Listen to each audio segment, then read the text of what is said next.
زعم الخميني أنه يجوز في دين الشيعة التمتع بالطفلة الرضيعة عياذا بالله، إلا أن الشيعي لا يدخل بها، وأما سائر الاستمتاعات كاللمس بشهوة والضم والتفخيذ فلا بأس بها حتى مع الرضيعة، كما جاء في تحرير الوسيلة في المجلد الثاني.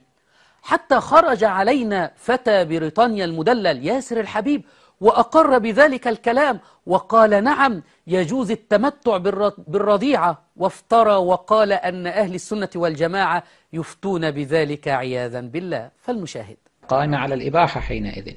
فلذلك يقول فقهاؤنا وفقهاؤهم فقهاء المخالفين أيضا أنه ما عدا هذا الدخول من سائر الاستمتاعات جائز حتى ولو بالرضيعة.